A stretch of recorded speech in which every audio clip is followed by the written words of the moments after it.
Hello friends, welcome all of you on my YouTube channel. आज मैं आपके लिए एक नई सीरीज लेकर आया हूँ। My self Rakesh. हम JBBNL टेक्निकल हेल्पर 2018 के सॉल्व पेपर की सीरीज नंबर 4 को शुरू कर रहे हैं। और आज की जो शिफ्ट में लेकर आया हूँ आपके लिए, यह है 24 अगस्त 2018 की शिफ्ट 1, यानी कि शिफ्ट ए का क्वेश्चन पेपर है। तो क्वेश्चन पेपर को शुरू करने से पहले आपको टॉपिक के बारे में एक बार फिर से बता देते हैं। ट्रांसफार्मर टॉपिक है और जिसमें हम सीरीज को शुरू कर रहे हैं। तो क्वेश्चन नंबर आपका 9, क्वेश्चन नंबर 1।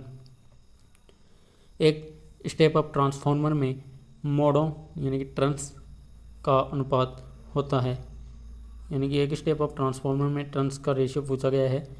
तो 1 0.5 से कम, 1 से कम, 1 से अधिक, ए या सी ऑप्शन के अनुसार। तो यहाँ पे स्टेप अप के बारे में पूछा गया है। तो टर्न्स की संख्या होती है N2/N1। इसका मीन्स ये है कि N2 का मान ज़्यादा होता है और N1 का मान कम। तो टर्न्स का अनुपात जो है यहाँ पूछा गया है, यानी कि N1/N2। तो ये होता है स्टेप अप में N1/N2, यानी कि 1 से कम। तो ये आपका इस तरह से टर्न्स रेशियो है। दूसरा नेक्स्ट क्वेश्चन पे चलते हैं। इसका क्वेश्चन का ऑप्शन रहेगा 1 से कम। और नेक्स्ट क्वेश्चन पे चलते हैं। Question number 2, question number 65। इस पेपर में क्वेश्चन का सीरीज आपको मैच नहीं होगा, फिर भी हम क्वेश्चन को सर्च करने का कोशिश कर रहे हैं। तो क्वेश्चन नंबर 2 है, निम्न में से कौन से घुमावों में डेल्टा संयोजन का उपयोग किया जाता है। कौन से घुमावों में डेल्टा संयोजन का उपयोग किया जाता है। यहाँ से है कि आपको डेल्टा कनेक्शन किस साइड में होते हैं ये पूछा गया है। तो संचरण लाइन परिणामित्र के प्राथमिक, यानी कि ट्रांसमिशन लाइन के ट्रांसफार्मर की प्राइमरी। बी है प्रत्यावर्ती घुमाव, यानी कि अल्टरनेटर वाइंडिंग। सी है वितरण परिणामित्र के द्वितीयक, यानी कि डिस्ट्रीब्यूशन ट्रांसफार्मर की सेकेंडरी। डी है वितरण परिणामित्र के प्राथमिक, यानी कि डिस्ट्रीब्यूशन ट्रांसफार्मर की प्राइमरी। और ए और बी दोनों। यहाँ पर आप क्वेश्चन नंबर 65 में देख पा रहे हो कि डेल्टा कनेक्शन का उपयोग कहाँ किया जाता है। देखिए, वितरण ट्रांसफार्मर के केस में तो ये होता है, पहले हम इसकी बात करते हैं ट्रांसमिशन लाइन के ट्रांसफार्मर की, यानी कि EHV ट्रांसफार्मर। इसकी बोथ वाइंडिंग, दोनों साइड की वाइंडिंग जो प्राइमरी और सेकेंडरी है वो स्टार स्टार होती हैं, यानी कि यहाँ पे अर्थिंग की सबसे इम्पोर्टेंट ज़रूरत होती है, इसलिए ये स्टार स्टार में की जाती है। अब वितरण ट्रांसफार्मर में क्या होता है कि स्टेप डाउन करने के लिए हमें स्टार की आवश्यकता होती है। तो जो दूसरी साइड है, यानी कि प्राइमरी साइड जो बच रही है, वहाँ पे डेल्टा कनेक्शन होता है। तो हमें ज़रूरत होती है सेकेंडरी साइड की तरफ स्टार कनेक्शन की।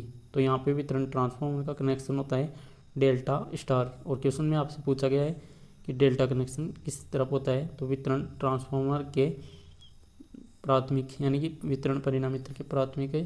तो यहाँ से आप इसको देख सकते हो। अब हम नेक्स्ट चलते हैं क्वेश्चन नंबर 68, यानी क्वेश्चन नंबर 3। स्कॉट संयोजन में टीजर परिणामित्र के घुमावों को तटस्थ बिंदु अनुपात में विभाजित करता है। स्कॉट कनेक्शन में टीजर और मेन ट्रांसफार्मर का जो रेशियो है वो होता है आपका 2:1 का। 2:1 का न्यूट्रल पॉइंट से जो है ये 2:1 में होता है। और साथ में इसका फ्रैक्शनल पूछा जाता है तो 1/√3। ये आपका आंसर रहेगा क्वेश्चन नंबर 3 में ए, 2:1। नेक्स्ट चलते हैं question number 90, question number 4। Question number 4, निम्नलिखित में से ट्रांसफार्मर का घटक नहीं है, यानी कि ट्रांसफार्मर का कोई पार्ट नहीं है।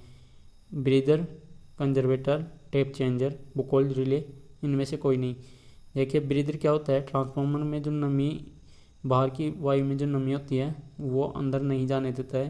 तो एक छोटा सा ड्रम होता है जो इसमें कांच के से दाने होते हैं, पत्थर के जैसे टुकड़े होते हैं, सिलिका जेल के टुकड़े होते हैं, वो इसमें भरे जाते हैं।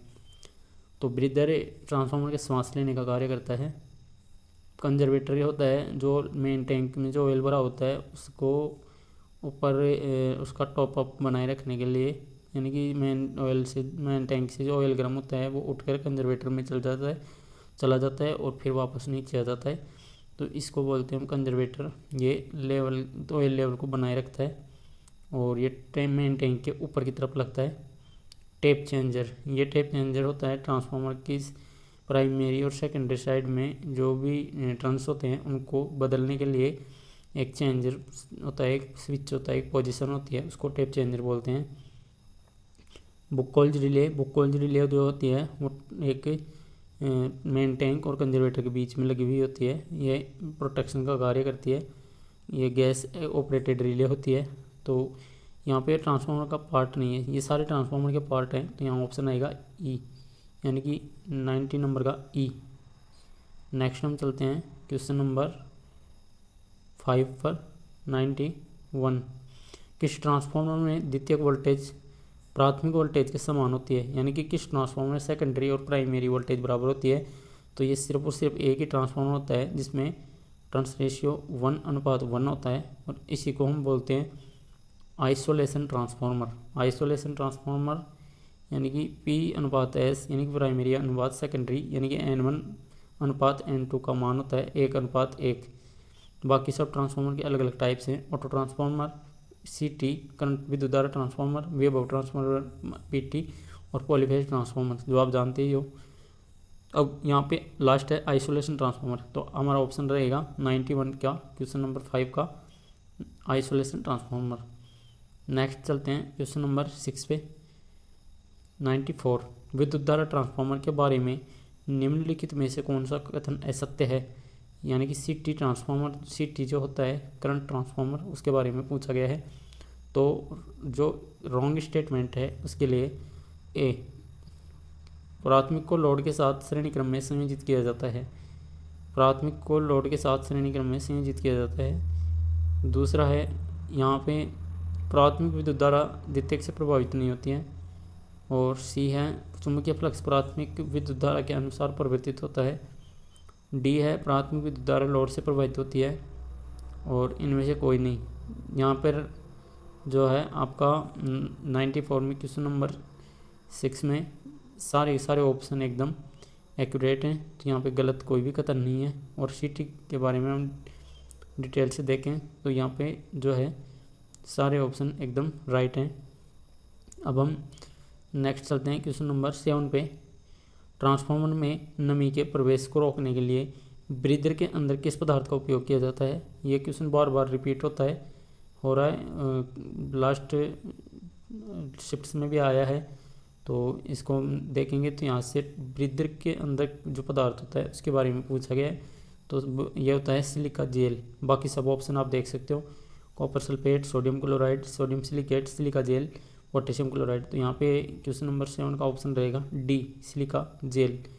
लास्ट क्वेश्चन है आपका क्वेश्चन नंबर 8, 96। एक ट्रांसफार्मर में अधिकतम वोल्टेज विनियमन तब होता है जब लोड पावर फैक्टर खालिस्तान होता है। यहाँ से हम देखेंगे कि ट्रांसफार्मर में maximum voltage regulation VR maximum तब होता है जब लोड का पावर फैक्टर क्या हो, लीकेज इम्पीडेंस कोण के बराबर, लीकेज इम्पीडेंस कोण से कम, लीकेज इम्पीडेंस कोण से अधिक 0 एकक। यहाँ पे पावर फैक्टर जो है इम्पीडेंस कोण के बराबर जो है होता है। तो मैक्सिमम VR जो है इसका होता है cos फाई का मान लीडिंग होता है जब, तो ये आपका होता है लीकेज इम्पीडेंस कोण के बराबर, यानी कि यहाँ पे आएगा cos